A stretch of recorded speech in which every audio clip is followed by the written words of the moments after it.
When rumors first broke out about the serial killer terrorizing Egypt's most elite neighborhoods, the internet grabbed onto one bizarre, chilling detail. People whispered that after he brutally murdered his victims, he would sit down in the dark and eat a bowl of ice cream.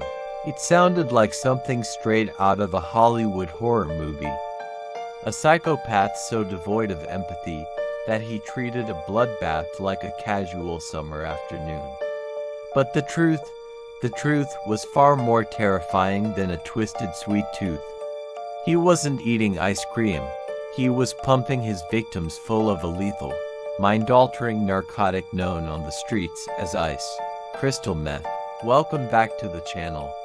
Today, we are looking into a case that is so fresh and so disturbing that it is currently shaking the entire Middle East. This is the dark, psychological descent of the new Cairo serial killer. Serial killers rarely look like monsters. They usually look like the guy next door. In this case, he looked like a highly educated, sophisticated professional. His name was Kareem Selim. Kareem was an English teacher. He was well-spoken, charismatic, and had a very polished social media presence. To the outside world, Kareem was a catch. He knew how to talk to people, especially women. He used his charm, his intellect, and his seemingly safe profession to build an impenetrable mask. But behind that mask was a predator hunting for prey. Kareem targeted vulnerable young women. He would use his charisma to gain their trust, promising them a safe space, a fun night out, or just someone to talk to. He invited them back to his place, an apartment located in the wealthy, highly secure district of New Cairo, a place where crime is supposed to be non-existent. Before the murders even began, Kareem made a very specific, chilling request to his landlord. He wanted his apartment to be completely soundproofed. His excuse: he was a teacher. He said he needed absolute silence to record educational videos and focus on his work without the noise of the bustling city outside. The landlord agreed, completely unaware that he was helping to construct a slaughterhouse.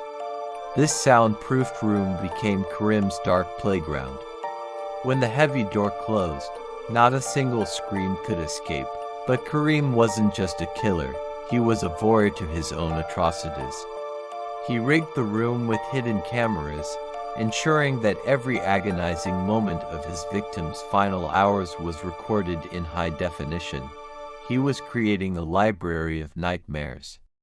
This brings us back to the rumor that started it all, the ice. Once Kareem had a victim isolated in his soundproof fortress, the charm evaporated. He would force them to consume massive, near-lethal doses of crystal meth, ice. The sheer volume of the drug would overwhelm their nervous systems. They would lose motor function, entering a terrifying state of paralysis and hallucination. They were awake, but completely trapped in their own bodies. Once they were helpless, Kareem would begin his torture. He murdered them in cold blood, all while the cameras rolled. After the horrific deeds were done, Kareem had to get rid of the evidence. He bought massive travel suitcases. He would force the bodies inside, zip them up, and casually walk out of his upscale apartment building, loading the luggage into the trunk of his car like he was heading to the airport for a weekend getaway. He drove out to the desolate desert highways of Ismailia and Port Said, dumping the suitcases into the vast, empty sands under the cover of darkness. But no matter how smart a killer thinks he is, he always makes a mistake. In mid-2024, the brutalized body of a young woman was discovered abandoned in the desert near Port Said. The Egyptian police launched a massive investigation.